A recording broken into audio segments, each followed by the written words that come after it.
Bonjour à tous et bienvenue dans Contact. Aujourd'hui, direction la cavalerie de la police fédérale. Nous irons à la rencontre de Marie qui va nous expliquer pourquoi cette branche est essentielle. Vis ma vie à la cavalerie de la police, c'est tout de suite dans Contact.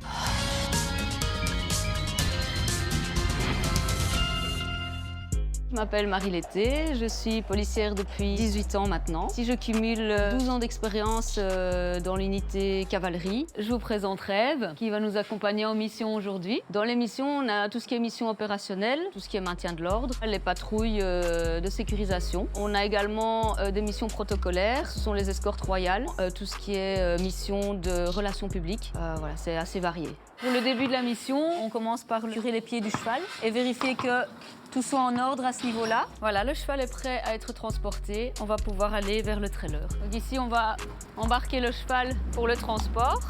C'est un travail extérieur, donc on est dépendant de tout ce qui est conditions climatiques. En cas de très forte chaleur ou de froid, à ce moment-là, le service ne sort pas. Donc ici, on est arrivé sur notre lieu de patrouille. On a très rarement des réactions négatives quand on passe dans les quartiers, quand on passe dans les villages. Généralement, on attire même les gens. Bonjour. Bonjour. Ils viennent nous parler, ils viennent nous poser des questions. On a souvent des petites filles qui nous disent que plus tard, elles voudraient faire ça. Donc quand on se déplace sur la chaussée, on regarde bien à rester à droite de la chaussée. On est visible, on est accessible, on est orienté vers la communauté. Pas de soucis, mesdames, ils ont l'habitude.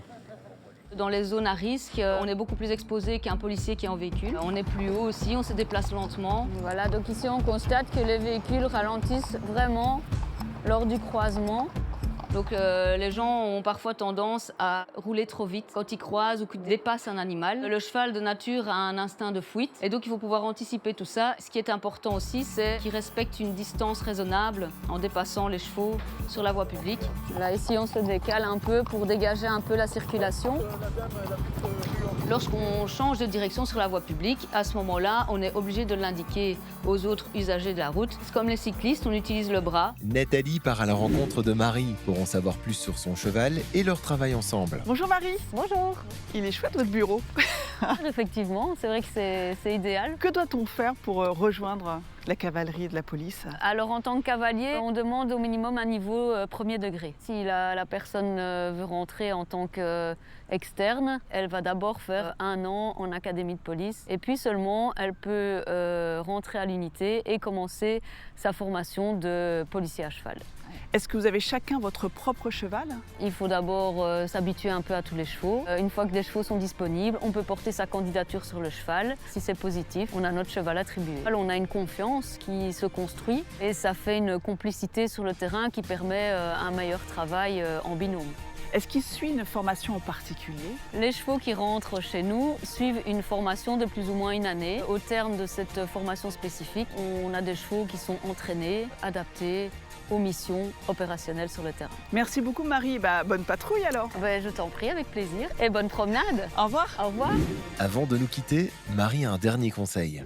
À l'approche d'un animal, il faut ralentir. Pour les cyclistes, il faut s'annoncer. Comme ils ne font pas de bruit, ça peut surprendre l'animal aussi. On ralentit.